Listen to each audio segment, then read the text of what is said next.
ألا بذكر الله تطمئن القلوب۔ سن لو، اللہ کی یاد ہی سے دل چین پاتے ہیں۔ نحمدہ ونصلی علی رسولہ النبی الکریم الامین، اما بعد فاعوذ باللہ السمیع العلیم من الشیطان الرجیم،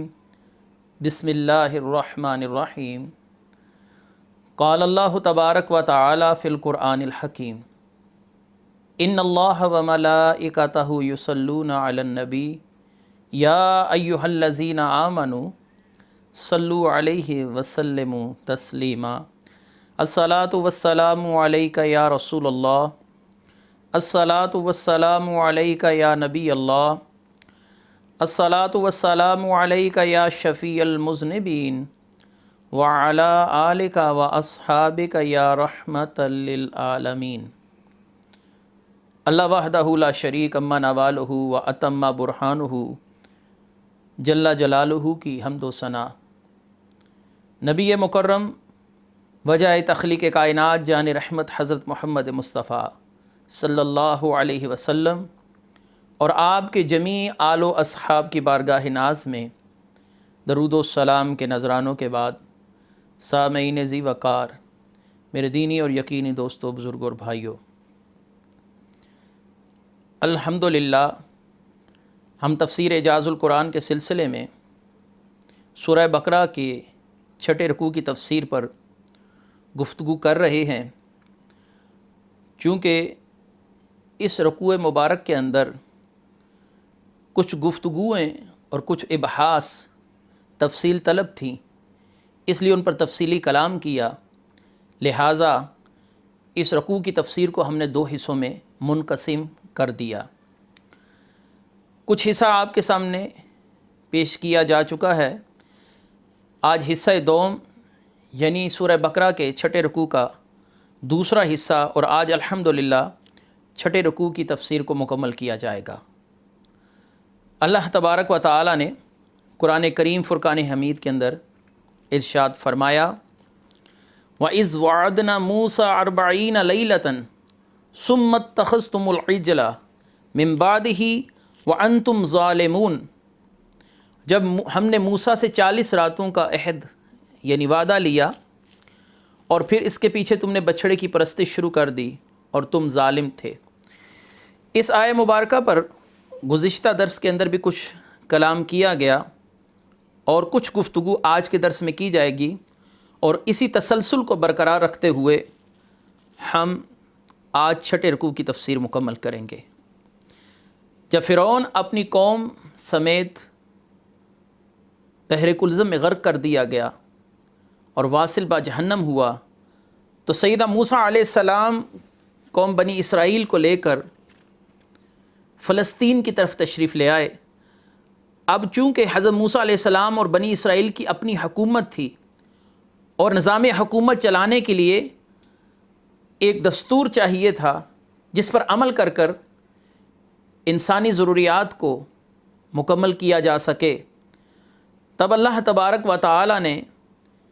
بنی اسرائیل پر ایک احسان اور فرمایا، اور سیدنا موسیٰ علیہ السلام کو کوہ طور پر بلوایا گیا، اور 40 دن سیدنا موسیٰ علیہ السلام نے کوہ طور پر قیام فرمایا، اور آپ پر اللہ تبارک و تعالی نے کتاب تورات کا نزول فرمایا۔ ان 40 دنوں میں سیدنا موسیٰ علیہ السلام باوضو رہے، اور آپ پر ایک لمحے کے لیے بھی نیند کا غلبہ غالب نہ ہوا،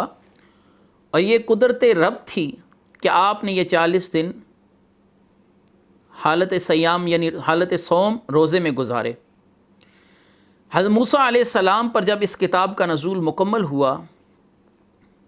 تو آپ ان تختیوں کو اٹھا کر واپس اپنی قوم کی طرف لوٹے، تاکہ انہیں خوشخبری سنا سکیں کہ اللہ تبارک و تعالی نے ہمیں کامیاب زندگی گزارنے کے لیے ایک ضابطۂ حیات اور ایک منشور عطا فرمایا ہے۔ اسی اثنا میں ایک شخص جس کا نام سامری تھا اور سونار تھا وہ، اس نے سونے کا ایک بچھڑا بنا کر قوم بنی اسرائیل سے کہا ھذا الہکم و الہ موسیٰ فنسیہ۔ سورہ طٰہٰ میں آیت نمبر 88 ہے کہ سامری ان سے کلام کرنے لگا یہ تمہارا اور موسیٰ کا خدا ہے، اور موسیٰ بھول گئے نعوذ باللہ، اور اپنے خدا سے ملاقات کرنے کے لیے کوہ طور پر تشریف لے گئے۔ خدا تو یہ ہے جو ہمارے پاس ہے، موسیٰ کو نعوذ باللہ نسیان ہوا، یا وہ بھول گئے کہ خدا ہمارے پاس موجود ہے، اور وہ خدا کی ملاقات کے لیے کوہ طور پر تشریف لے گئے۔ قوم بنی اسرائیل نے جب اس بچھڑے کو کلام کرتے ہوئے دیکھا، اور اصل میں یہ کمال سامری کا نہ تھا، سامری نے سیدنا جبریل علیہ السلام کے گھوڑے کے سموں سے مس ہوئی مٹی کو جب اس بچھڑے کے منہ میں ڈالا تو بچھڑے کے منہ سے مختلف قسم کی آوازیں آنا شروع ہوئیں، اور جب حضرت موسیٰ علیہ السلام واپس تشریف لائے تو آپ نے سامری کے لیے دعائے ضرر فرمائی، جس کا ذکر میں کل بھی کر چکا ہوں۔ بہرکیف اپنے اس فعل پر بنی اسرائیل بہت نادم ہوئے کہ ہم نے حضرت موسیٰ علیہ السلام کی غیر موجودگی میں شرک کا ارتکاب کیا، اور شرک سب سے بڑا ظلم ہے۔ ان الشرک لظلم عظیم، اور شرک سب سے بڑا ظلم ہے۔ تو اللہ تبارک و تعالی نے اسی ظلم کی طرف اشارہ دیا، اور اللہ تبارک و تعالی نے قرآن کریم فرقان حمید کے اندر ارشاد فرمایا ثم اتخذتم العجل من بعدہ وانتم ظالمون، اور تم نے بچھڑے کی پرستش شروع کر دی، تم ظالم تھے۔ یہاں پر ظلم سے مراد شرک ہے، کیونکہ شرک بھی ظلم عظیم ہے۔ تو اس ظلم سے مراد شرک ہے کہ اللہ تبارک و تعالی نے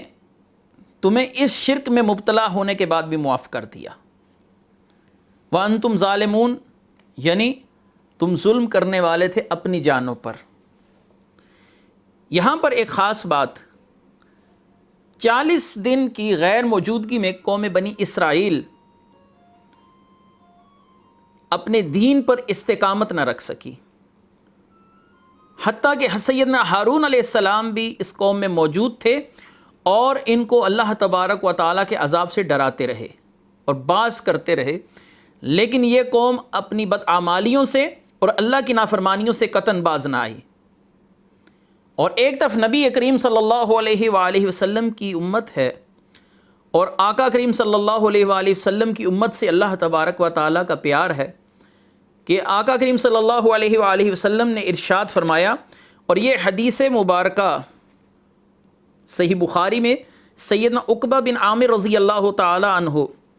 جو قبیلہ جوہنی سے تعلق رکھتے تھے، مشہور صحابی ہیں، ان سے یہ حدیث مبارکہ موجود ہے کہ نبی کریم صلی اللہ علیہ وآلہ وسلم ایک دفعہ آپ شہدائے احد کی قبروں پر تشریف لائے، تو آپ صلی اللہ علیہ وآلہ وسلم نے ایک بلند مقام پر قیام فرمایا، اور آپ نے فرمایا وَإِنِّي لَسْتُ أَخْشَىٰ عَلَيْكُمْ أَن تُشْرِكُوا وَلَكِنِّي يَخْشَىٰ عَلَيْكُمُ الدُّنْيَا أَن تُنَافِسُوهَا أَوْ كَمَا قَالَ رسول اللہ صلی اللہ علیہ وسلم۔ اے میری قوم، اے مسلمانوں، اے اہل ایمان، بے شک تمہارے متعلق یہ ڈر ہرگز نہیں رکھتا کہ تم میرے بعد مشرک ہو جاؤ گے، لیکن مجھے یہ ڈر ضرور ہے کہ تم دنیا میں راغب ہو جاؤ گے۔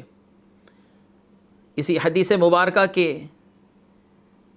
متن کے ساتھ ہی متصلاً سیدنا عقبہ بن عامر رضی اللہ تعالیٰ عنہ ارشاد فرماتے ہیں، یہ آخری دیدار تھا جو میں نے نبی کریم صلی اللہ علیہ وآلہ وسلم کا کیا۔ یہ اللہ تبارک و تعالیٰ کا خصوصی کرم رہا اس امت پر کہ اللہ تبارک و تعالیٰ بحیثیت مجموعی اس قوم کو کسی بھی گمراہی میں مبتلا نہیں ہونے دے گا۔ تو آقا کریم صلی اللہ علیہ وآلہ وسلم نے اس امت سے شرک کی نفی فرمائی۔ دوسرا، 40 دن کے لیے جو سیدنا موسیٰ علیہ السلام کو کوہ طور پر بلوایا گیا، تو یاد رکھیے کہ علماء کرام نے اس بات کا بغور معائنہ کیا ہے اور غور و فکر کیا ہے کہ 40 کا عدد اسلام کے اندر انتہائی اہمیت کا حامل ہے، اور یہ عدد اپنے پہلے ایام اور اپنے سے بعد والے ایام میں تغیر و تبدل پیدا کرتا ہے، تبدیلی لاتا ہے۔ جیسا کہ حضرت موسیٰ علیہ السلام 40 دن آپ نے کوہ طور پر قیام کیا، تو اس کے بعد آپ صاحب کتاب نبی ہو کر واپس لوٹے، اور ہر نبی کو 40 سال ہی کی عمر میں اعلان نبوت کرنے کی اجازت دی گئی اور حکم دیا گیا۔ اور ایسے ہی ماں کے رحم میں بچے کی ولادت کا جو سلسلہ ہے اور بچے کی تخلیق کا جو سلسلہ ہے، وہ 40 دن تک نطفہ، پھر 40 دن تک وہ خون کی صورت میں متشکل ہوتا ہے، اور پھر 40 دن تک بس صورت ایک گوشت کے ٹکڑے کے وہ رہتا ہے۔ اور ایسے ہی نبی کریم صلی اللہ علیہ وسلم کی حدیث مبارکہ، جس کو امام ابن ماجہ نے اپنی سنن میں روایت کیا، سنن ابن ماجہ کتاب الجنائز میں ہے کہ نبی کریم صلی اللہ علیہ وسلم نے فرمایا، جس شخص کے حق میں 40 مومن شفاعت کر دیں، یعنی جنازہ پڑھ دیں، تو اللہ تعالیٰ اس کی بخشش فرما دیتا ہے۔ اور مسند امام احمد بن حنبل کی حدیث، جو سیدنا انس بن مالک رضی اللہ تعالیٰ عنہ سے مروی ہے، کہ جب مسلمان آدمی 40 برس کا ہو جاتا ہے تو اللہ تعالیٰ اسے مختلف بلاؤں سے محفوظ فرما دیتا ہے، جیسے جنون اور مرض برس یعنی کوڑ کا مرض اور جزام وغیرہ۔ تو معلوم ہوا کہ 40 کا عدد تغیر و تبدل کا عدد ہے۔ اور ایک اور حدیث مبارکہ جو سنن ترمذی میں ہے، نبی کریم صلی اللہ علیہ وآلہ وسلم نے ارشاد فرمایا، اس حدیث کو بھی سیدنا انس بن مالک رضی اللہ تعالیٰ عنہ نے روایت کیا، کہ جس نے 40 دن تک جماعت کے ساتھ نماز ایسے پڑھی کہ تکبیر اولیٰ فوت نہ ہو، تو اس کے لیے 2 طرح کی برات اللہ کی طرف سے لکھ دی جاتی ہے، دوزخ سے برات اور منافقت یعنی نفاق سے برات۔ تو گویا 40 دن مسلسل عبادت کرنا ایک مخصوص ثمرہ پیدا کرتا ہے اور اس کی روحانی برکات ظاہر ہوتی ہیں۔ تو اللہ تعالیٰ نے 40 دن کے لیے سیدنا موسیٰ علیہ السلام کو کوہ طور پر بلایا، اور اس کے بعد آپ پر کتاب کا نزول ہوا اور آپ واپس لوٹے، اور آپ نے اپنی قوم کو شرک میں مبتلا پایا۔ اور اس کے بعد اللہ تبارک و تعالیٰ نے فرمایا کہ ہم نے اس کے بعد تمہیں معافی دی کہ کہیں تم احسان مانو۔ ثم عفونا عنکم من بعد ذلک لعلکم تشکرون، اس کے بعد ہم نے تمہیں معافی دی۔ اس معافی کا طریقہ کار کیا تھا؟ حضرت موسیٰ علیہ السلام نے جب اس قوم سے ناراضگی کا اظہار فرمایا اور ان کے اس عمل پر انہیں عذاب الہی کا خوف دلایا، تو یہ قوم اپنی اس عمل پر انتہائی نادم ہوئی۔ اور اس قوم میں بہت سے ایسے لوگ بھی تھے جو سیدنا ہارون علیہ السلام کی راہ پر گامزن تھے، یعنی شرک سے دور تھے، اور سیدنا ہارون علیہ السلام کی طرح یہ 12,000 بنی اسرائیل ایسے تھے جو شرک کے مرض میں مبتلا نہ ہوئے۔ باقی تمام لوگ بقول امام خازن رحمۃ اللہ علیہ، تفسیر خازن میں انہوں نے لکھا کہ ان 12,000 خوش نصیبوں کو چھوڑ کر، یعنی جو شرک میں مبتلا نہ ہوئے، حضرت ہارون علیہ السلام اور یہ 12,000 اس سے محفوظ رہے۔ باقی بنی اسرائیل نے اس بچھڑے کی پرستش کی اور خدا کے سوا پرستش کرنے والے مشرک ہو گئے۔ تو اللہ تبارک و تعالی نے ان کی توبہ کے لیے کیا سبیل رکھی کہ حضرت موسیٰ علیہ السلام کو یہ حکم دیا گیا کہ اپنے قوم کے وہ افراد جنہوں نے اس شرک میں کسی قسم کا حصہ نہ لیا اور شرک کرنے والوں کو روکتے رہے، انہیں حکم دیا جائے کہ جن لوگوں نے شرک کیا ان کو اپنی تلواروں سے قتل کریں۔ اور اللہ تبارک و تعالی نے ایک اندھیرے کی صورتحال قائم فرما دی، یعنی اتنی گہری رات، اتنا اندھیرا چھا گیا کہ کچھ دکھائی نہ دیتا تھا کہ کون شخص کس کو قتل کر رہا ہے۔ بہت سے لوگوں نے اپنے باپ کو، بہت سے لوگوں نے اپنے بھائیوں کو، بہت سے لوگوں نے اپنے بیٹوں کو قتل کیا، اور اتنی قتل و غارت ہوئی کہ کم و پیش 70,000 بنی اسرائیل یہ قتل ہوئے۔ یہ صورتحال دیکھتے ہوئے سیدنا موسیٰ علیہ السلام اللہ کی بارگاہ میں سر بسجود ہو گئے، یا باری تعالی ان کے گناہ معاف فرما، خون کی ندیاں بہہ گئی ہیں۔ حضرت ہارون علیہ السلام آپ کے ساتھ اس دعا میں اور اس گریہ زاری میں شریک تھے، تو اللہ تبارک و تعالیٰ کی رحمت جوش میں آئی اور اللہ تعالیٰ نے سیدنا موسیٰ علیہ السلام کو وحی فرمائی، اے موسیٰ اس قتل و غارت کے سلسلے کو بند کیجئے۔ جو قتل ہوئے، چونکہ وہ اپنی مرضی سے قتل ہوئے، انہوں نے اس پر کسی قسم کے رد عمل کا اظہار نہ کیا، تو ایسے لوگ جو قتل ہوئے میں انہیں شہداء کا درجہ دیتا ہوں، اور وہ لوگ جو باقی رہ گئے لیکن اس شرک میں مبتلا ہوئے تھے، ان کے نادم ہونے کے باعث ان کی مغفرت کرتا ہوں۔ لہٰذا قاتل اور مقتول باقی رہ جانے والے سب جنتی ہیں۔ لہٰذا ان 3 نافرمانیوں میں مبتلا ہونے کے باوجود بھی اللہ تعالیٰ کے حکم کی موافقت کرتے ہوئے، جو موافقت انہوں نے اللہ کے حکم کی اللہ نے ان کے اس گناہ کو معاف فرمایا۔ پہلا انہوں نے مجسمہ سازی کی، دوسرا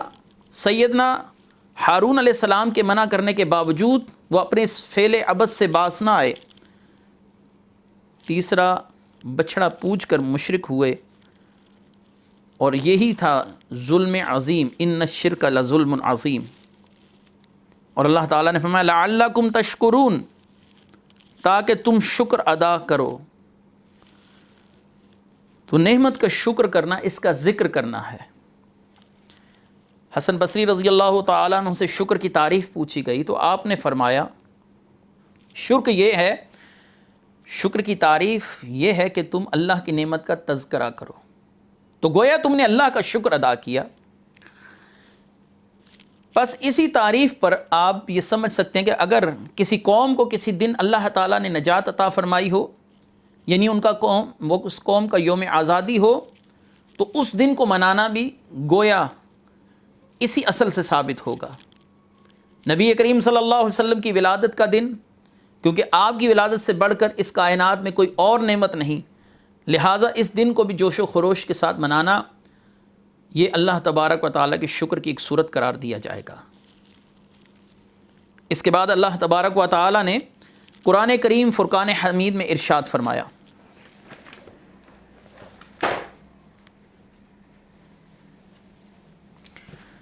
وَإِذْ آتَيْنَا مُوسَى الْكِتَابَ وَالْفُرْقَانَ لَعَلَّكُمْ تَهْتَدُونَ، اور جب ہم نے موسیٰ کو کتاب دی حق اور باطل میں فرق کرنے والی، اور معجزات دیے۔ وَإِذْ آتَيْنَا مُوسَى الْكِتَابَ،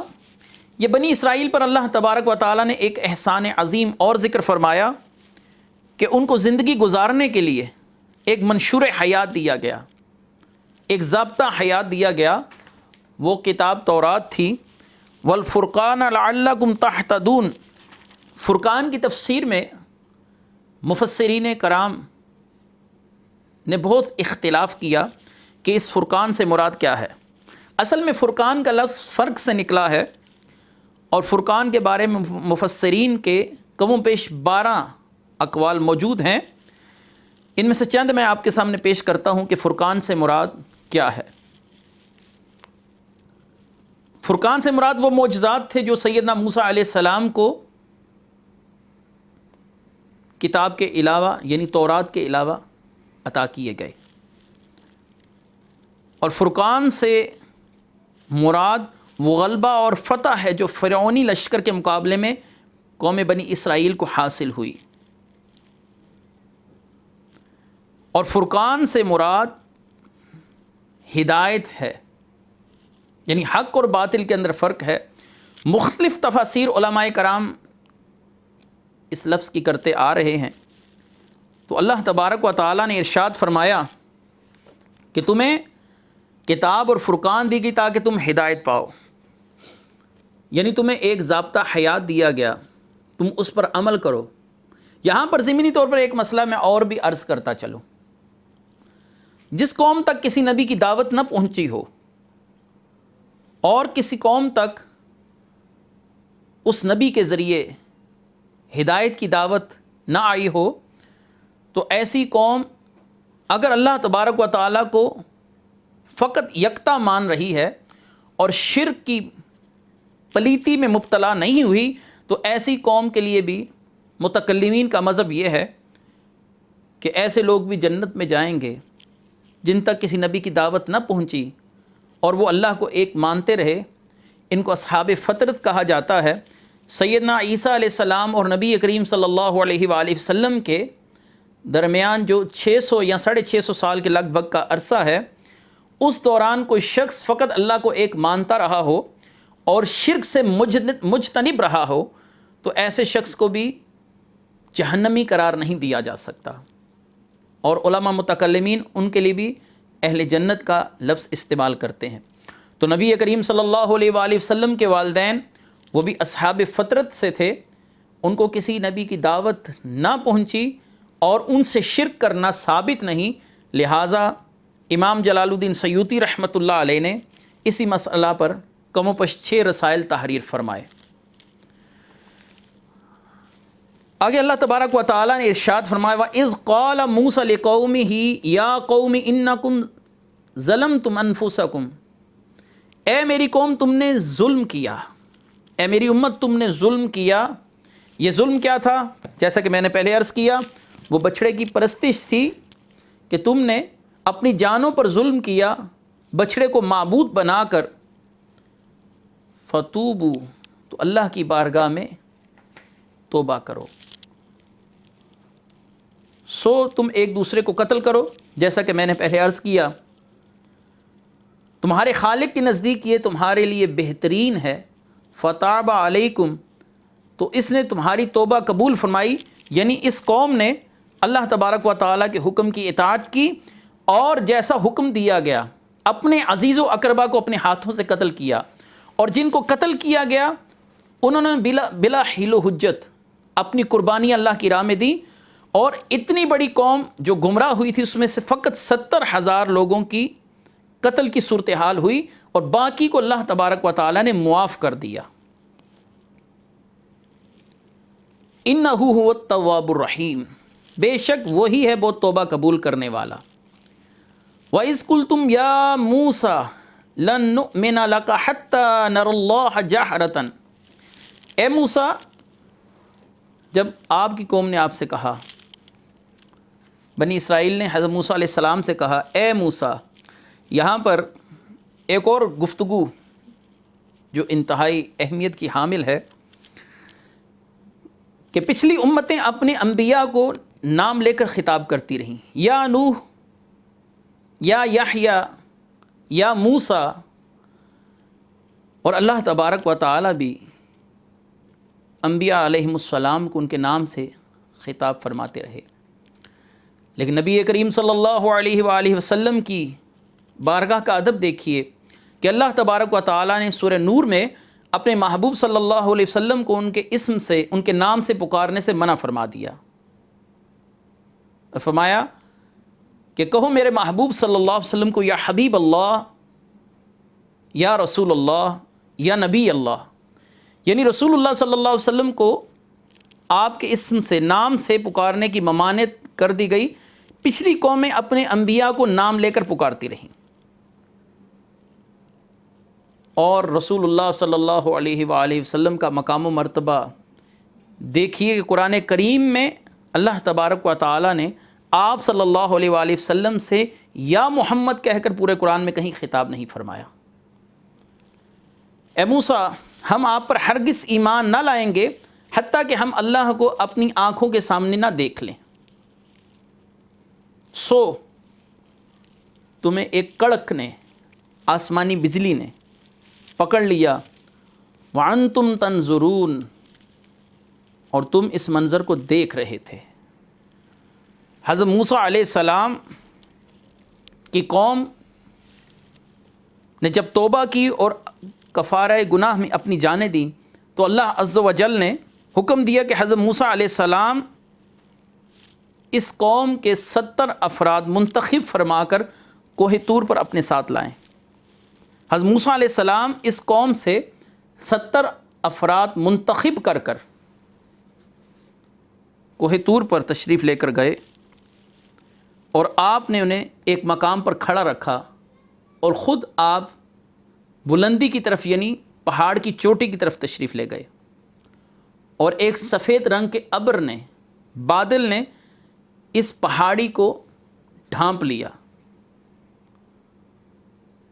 حضرت موسیٰ علیہ السلام کی یہ قوم کے افراد کا یہ معاملہ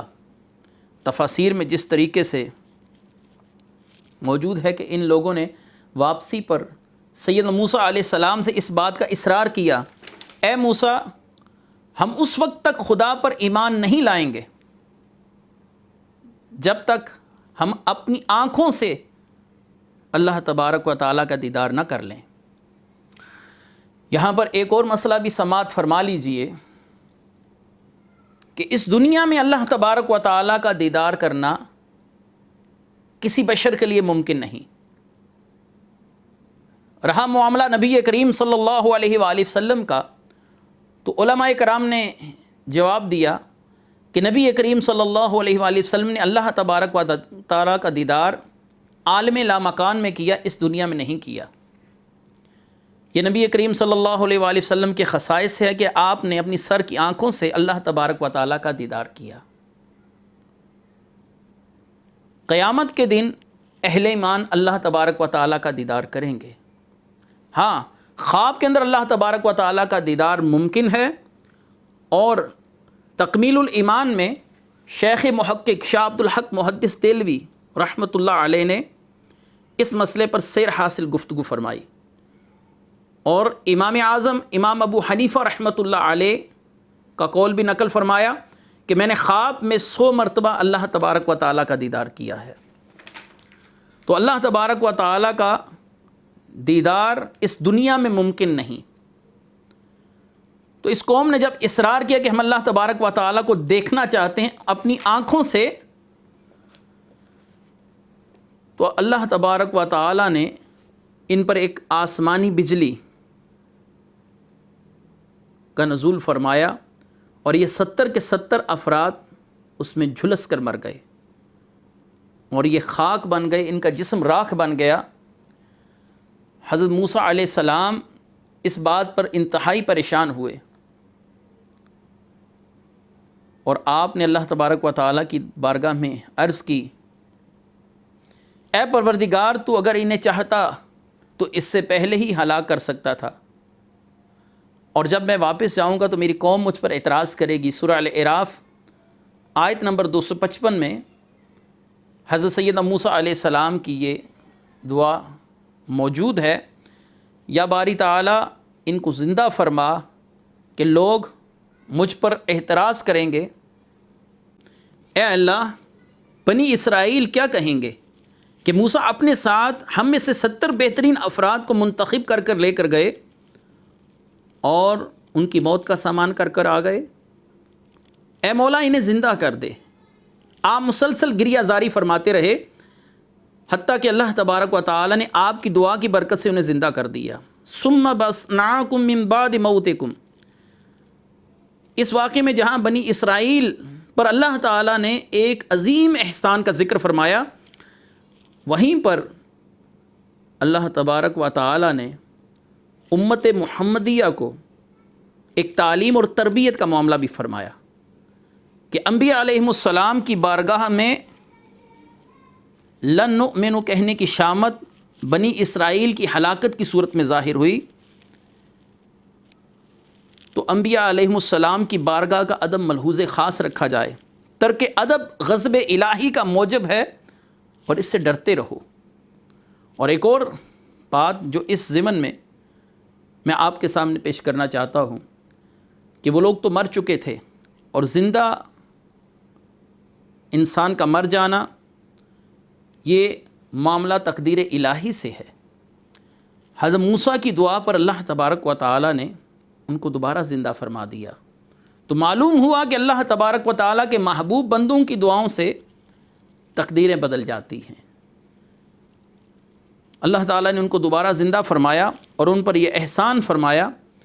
کہ انہیں دوبارہ زندہ فرمانے کے بعد ان کو اسی حالت میں لوٹا دیا جس حالت میں وہ پہاڑ پر آئے تھے۔ اس کے بعد اللہ تبارک و تعالیٰ نے ارشاد فرمایا ثم بعثناکم من بعد موتکم، تمہیں زندہ کیا مرنے کے بعد پھر اٹھایا لعلکم تشکرون، تاکہ تم شکر ادا کرو، اللہ کی اس نعمت پر اللہ کی بارگاہ میں شکر ادا کرو۔ اس کے بعد اللہ تبارک و تعالیٰ نے بنی اسرائیل کو حکم دیا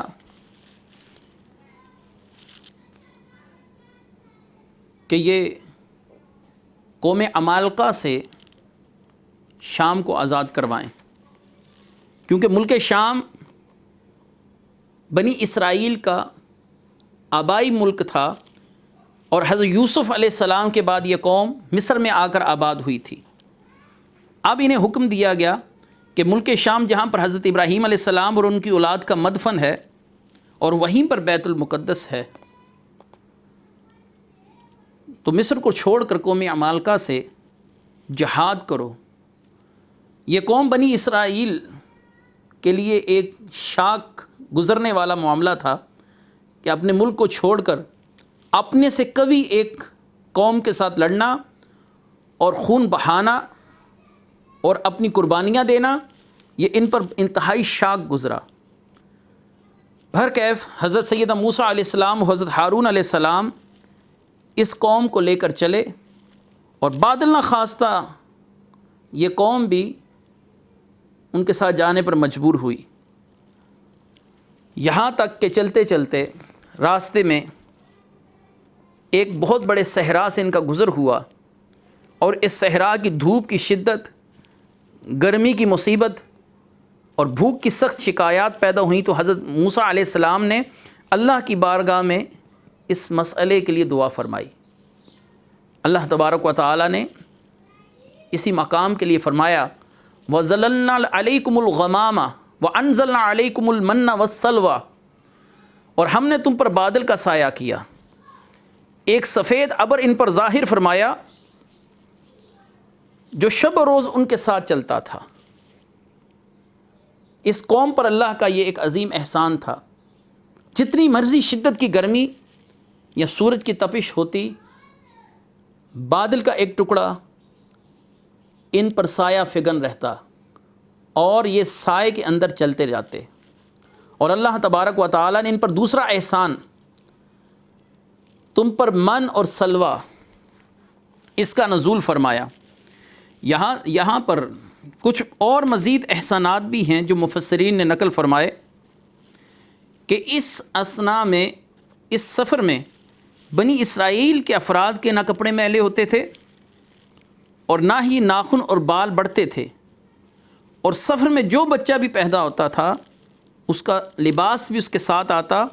اور اس کے لباس میں یہ خوبی تھی کہ بچہ جتنا بڑھتا اتنا ہی لباس بڑھتا جاتا۔ من ایک حلوے کی طرح ایک کھانے کی چیز تھی جو شیریں تھی، اس کا نزول آسمان سے ہوتا تھا، اور یہ روزانہ صبح صادق سے لے کر طلوع آفتاب تک ہر شخص کے لیے ایک سا فیکس کے حساب سے آسمان سے اس کا نزول ہوتا تھا۔ اور سلوہ ایک چھوٹا پرندہ جو ہوائیں ان لوگوں کے پاس لے آتی تھیں اور یہ اس کا شکار کر کر بھون کر اسے کھاتے تھے۔ اور یاد رہے کہ ان پر ہفتے کے دن اس شکار کی پابندی لگا دی گئی۔ جمعے کے روز ان لوگوں کے پاس حسب ضرورت اللہ تبارک و تعالی اس شکار کو بھیج دیتے تھے تاکہ یہ ہفتے کا دن گزار سکیں، لیکن اپنی ضرورت سے زیادہ اس کھانے کو اکٹھا کرنے کی ممانعت کر دی گئی۔ جتنا ضرورت ہو اتنا ہی استعمال کے لیے رکھیں، ضرورت سے زیادہ استعمال کرنے کے لیے ان کو ممانعت کی گئی، لیکن یہ قوم اس مقام پر بھی اللہ کی نافرمانی کی مرتکب ہوئی۔ بروز ہفتہ ان کے لیے کوئی شکار نہ آتا تھا، تو لہٰذا یہ جمعے کے دن ہی اتنا شکار کر لیتے تھے جو ہفتے کے لیے بھی اور اگلے بھی 2-4 دنوں کے لیے کافی ہوتا۔ نتیجتاً ان کو ایک اور محرومی کا سامنا کرنا پڑا کہ یہ جتنا کھانا بھی جمع کرتے تھے جو ان کی ضرورت سے زیادہ ہوتا تھا وہ گل سڑ جاتا تھا۔ تو نبی کریم صلی اللہ علیہ وآلہ وسلم نے ارشاد فرمایا، اگر قوم بنی اسرائیل یہ معاملہ نہ کرتی تو کھانا کبھی بھی گلتا نہ سڑتا، نہ گلتا نہ سڑتا۔ یہ ان کی حرکت کے باعث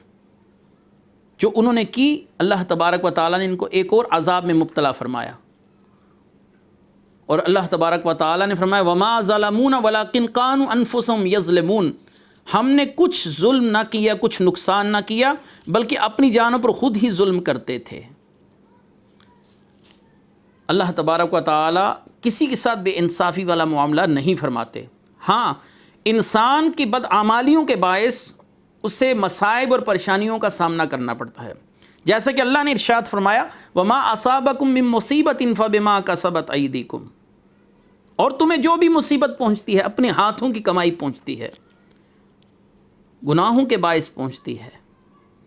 گناہوں کی نحوست ایک تو یہ ہے کہ انسان مختلف آزمائشوں میں، مختلف عذابوں میں مبتلا ہوتا ہے، اور دوسرا یہ ہے کہ اللہ تبارک و تعالی کے محبوب صلی اللہ علیہ وآلہ وسلم کے لیے رنج کا باعث بنتا ہے۔ امام ابن جوزی نے بحر الدموع کے اندر لکھا کہ جو شخص گناہ کرتا ہے وہ 10 آفات میں مبتلا ہوتا ہے۔ ان میں ایک آفت کہ رزق کی کمی، دوسری آفت چہرے سے اللہ تبارک و تعالی نورانیت ختم فرما دیتا ہے، نبی کریم صلی اللہ علیہ وسلم کو قبر میں اعزاز دیتا ہے، اور اس کے علاوہ دیگر آپ نے کچھ باتیں وہاں پر نقل فرمائی۔ تو اللہ نے فرمایا ہم ان پر ظلم نہیں کرتے تھے، بلکہ وہ اپنی جانوں پر خود ظلم کرنے والے تھے، یعنی نافرمانیاں کر کر انہیں باز کیا گیا، لیکن وہ باز نہ آئے، حتیٰ کہ اللہ تبارک و تعالی نے انہیں واضح طور پر اس معاملے میں منع فرمایا تھا کہ وہ ایک دن سے زیادہ اپنے لیے کھانا اکٹھا نہ کریں، اور ان کی اس حرکت کے باعث پھر کھانا گلنا سڑنا شروع ہو گیا۔ 40 سال تک یہ اسی صحرا میں بھٹکتے رہے اپنی انہی نافرمانیوں کے باعث۔ 40 سال کے عرصے میں سیدنا موسیٰ علیہ السلام کا وصال مبارک ہوا، اور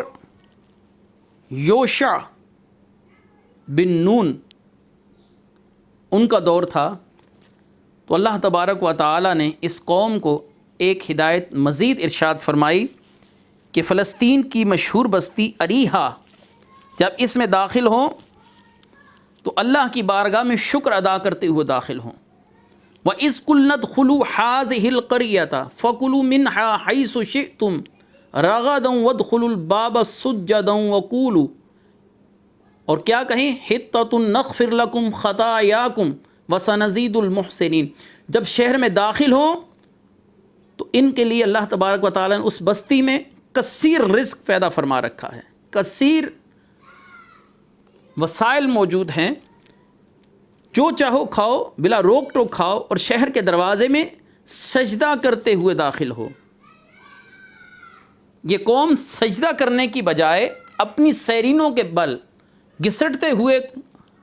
اس بستی میں داخل ہوئے۔ یہ پہلی نافرمانی تھی جو اس قوم نے کی، اور اللہ نے فرمایا تھا کہ اللہ سے بخشش مانگتے ہوئے داخل ہو۔ حتتن اس کا مطلب ہے بخش دے یا اللہ ہم کو، لیکن انہوں نے تمسخر کیا اور حتتن کو بدل کر ہنتتن فی شعرتن کہنا شروع کر دیا، یعنی بالی کے اندر دانا، یعنی ہمیں بالی کے اندر دانا چاہیے، یعنی گندم درکار ہے۔ تو اللہ نے ان کے لیے کیا حکم نازل فرمایا اور انہوں نے اس میں کیسے تغیر و تبدل کر دیا۔ ان کو سجدے کا حکم دیا گیا، لیکن یہ اپنی سیرینوں کے بل گھسٹتے ہوئے اس بستی فلسطین کی بستی اریحہ میں داخل ہوئے۔ یہ ان کی دو نافرمانیاں اللہ تعالیٰ کے حکم کے برعکس ظاہر ہوئیں۔ اور تفسیر عزیزی یعنی فتح العزیز کے اندر شاہ عبد العزیز محدث دہلوی رحمۃ اللہ علیہ، آپ نے اس مقام پر سجدے کی حکمت پر گفتگو فرماتے ہوئے لکھا کہ مقامات متبرکہ جو رحمت الہی کے لیے مورد ہوں، اس جگہ پر عبادت کرنا یہ اللہ کی رحمت کے لیے اللہ کی رحمت کا سامان ہے۔ وہاں توبہ کرنا، طاعات بجا لانا ثمرات نیک اور سرعت قبول کا سبب ہوتا ہے۔ اس لیے صالحین کا دستور رہا کہ انبیاء و اولیاء کے موالد اور مزارات پر جا کر حاضر ہو کر دعائے استغفار کرتے ہیں، طاعات بجا لاتے ہیں۔ اور اس کے بعد اللہ تبارک و تعالیٰ نے ارشاد فرمایا فَبَدَّلَ الَّذِينَ ظَلَمُوا قَوْلًا غَيْرَ الَّذِي قِيلَ لَهُمْ فَأَنزَلْنَا عَلَى الَّذِينَ ظَلَمُوا رِجْزًا مِّنَ السَّمَاءِ بِمَا كَانُوا يَفْسُقُونَ۔ تو دیں گے ظالموں نے وہ الفاظ جو ان سے کہا گیا تھا، کسی لفظ سے بدل دیا، کسی دوسرے لفظ سے انہوں نے بدل دیا، تو ہم نے ان لوگوں پر جنہوں نے ظلم کیا آسمان سے عذاب اتارا۔ یہ عذاب کیا تھا؟ اس قوم نے اللہ کی ان دو نافرمانیوں کا ارتکاب کیا اور تمسخر کیا، تو اللہ تبارک و تعالی نے اپنے احکام کو بدل دینے کی وجہ سے، تغیر و تبدل کرنے کی وجہ سے ان پر اپنے غضب کا اظہار فرمایا اور آسمان سے ان پر عذاب اتارا۔ وہ عذاب کیا تھا؟ وہ ان کی بے حکمی کے باعث اللہ تعالیٰ نے ان پر طاعون کی بیماری مسلط فرما دی، جس سے ایک ہی ساتھ میں 24,000 بنی اسرائیلی ہلاک ہوئے۔ صحیح ستہ میں یہ حدیث موجود ہے، طاعون پچھلی امتوں کے عذاب کا بقیہ حصہ ہے۔ جب تمہارے شہر میں واقع ہو تو وہاں سے نہ بھاگو، جس شہر میں ہو وہاں نہ جاؤ۔ طاعون اصل میں چوہوں سے پھیلنے والی ایک بیماری ہے اور انسان کے جسم پر بڑی بڑی گلٹیاں ظاہر ہو جاتی ہیں جو اس کے لیے موت کا سامان بن جاتی ہیں۔ تو اللہ تعالیٰ نے ان پر طاعون کی بیماری مسلط فرما دی اور ان کی نافرمانیوں کے باعث 24,000 جانوں کا ضیاع ہوا۔ تو آج الحمدللہ ہم نے چھٹے رکوع کی تفسیر مختصراً مکمل کی۔ انشاءاللہ العزیز اگلے درس میں ہم 7ویں رکوع پر گفتگو کریں گے۔ وآخر دعوانا الحمدللہ رب العالمین۔